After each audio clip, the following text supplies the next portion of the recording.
Have you ever had Filipino food or do you know anything about it? I never have. This is my first time. Me neither. Yang maglaluto tayo ng adobo. Adobo. Adobo! Adobo! I love chicken adobo too. Just a little soy sauce. It's a little too dark. A little. Not much, but it can pass. She said it will pass. So I think we're good. We got your approval. Thank you. Kamusta mga ka-proud? Today's video episode ay magme-mekos-mekos tayo ng ating all-time favorite, all-time world famous Filipino food na bukang bibig na nga hindi lamang sa pagkainan ng ating mga bahay, pati na ang mga Hollywood stars all over the adobo universe. Or adobo. Adobo?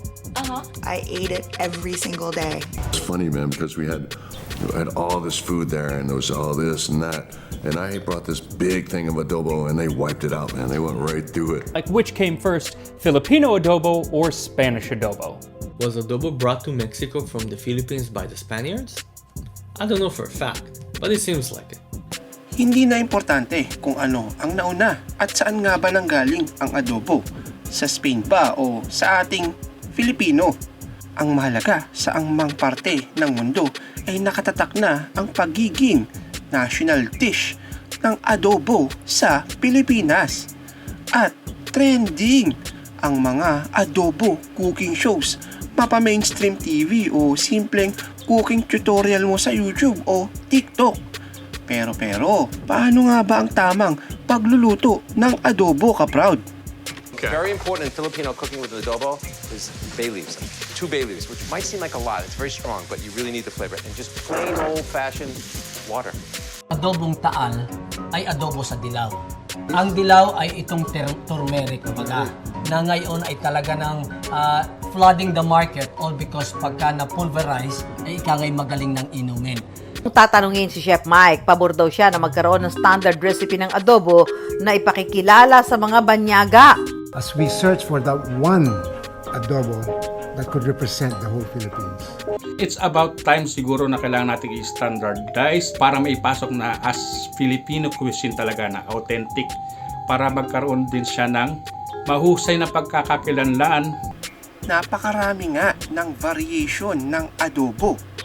Sa Bicol, Quezon at lungsod ng Zamboanga, karaniwan ang pagkakaroon ng gata sa adobo. Kung tawagin ay adobo sa gata. Sa Cavite naman, dinadagdag nila pinsan ang atay ng baboy. Sa Batangas at Laguna, dinaragdagan nila ng luyang dilaw na nagpapadilaw sa ulam. Kaya ang tawag doon ay adobong dilaw. Pati na rin isang pulang baryante gamit ang binhi ng atsuete. Sa pinakahilagang lalawigan naman ng Batanes, naghahanda ang mga ibatan ng adobo na tinatawag nila na lunis, kung saan pinipreserba nila ang baboy sa garapon na may asin. Sarap, kakaiba. And this is the first adobo I've tried with oyster sauce.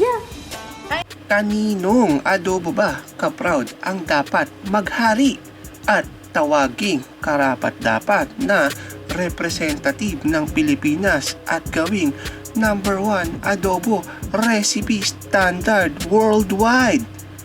Baka naman tumitingin pa tayo sa malayo, adobo lang naman ni Jokoy ang tunay na Filipino standard adobo, ka-proud. Try mo ngang lutuin at kopyahin at tikman. Husgahan natin kung authentic Filipino adobo nga ba ang recipe na to.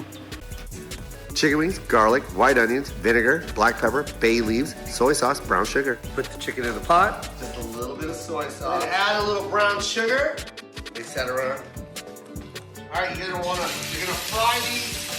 Get them nice and crispy on both sides. Dumako naman tayo sa adobo ala international chefs. Ano sa tingin mo? Saan galing yung adobo recipe nila, mga ka-proud? Pasado ba sa'yo to? Ang importante naman siguro nakikilala at widely used na rin ang adobo maging international cooking shows, di ba? And then we place it in our pan skin side down. Okay, there we go. And then we season the other side of our chicken. Hindi lamang sa mga international cooking show nagkakaiba ang luto ng adobo. Maging sa ating mga bahay at pamilya, magkakaiba tayo ng paraan sa pagluto ng adobo. Ikaw ka, Proud, ano ba ang sikreto sa masarap na adobo? I just gather all that stuff. So my onions are starting to smell really nice. So now I'm gonna add my garlic in. And we want to cook it till we cook that raw garlic flavor out. With the marinade, very important in Filipino cooking with an adobo is bay leaves. 2 bay leaves, which might seem like a lot. It's very strong, but you really need the flavor. And just next, I'm going to add a little bit of sugar.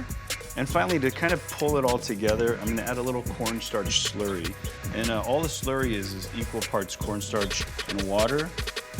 Naimungkahi nga na gumawa ng standard na paraan sa pagluluto ng adobo. Anong proseso ang dapat hindi mawala sa pagluluto ng pambansang ulam na adobo, mga ka-Proud? Po namin yan dahil gumagawa po ngayon ang Department of Trade and Industry ng isang recipe guidebook para sa mga paborito nating ulam, gaya nga ng adobo. Layunin daw nitong i-standardize ang lasa at way of cooking ng iconic Filipino dishes. Iba't iba man ang paraan ng pagluto, sigurado naman na ang adobo ay tatak Pinoy at tunay ngang lumalaganap na sa ibang bansa.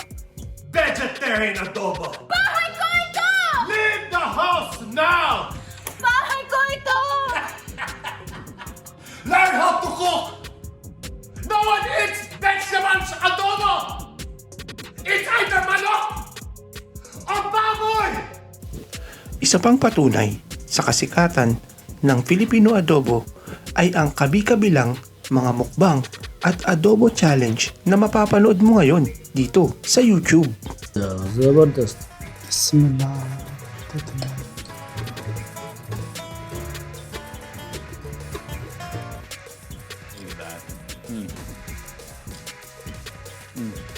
It's tender. Okay, here I Thank go. you. I'm gonna dig into this Thank pork. you. And it is soft. Oh, and so flavorful.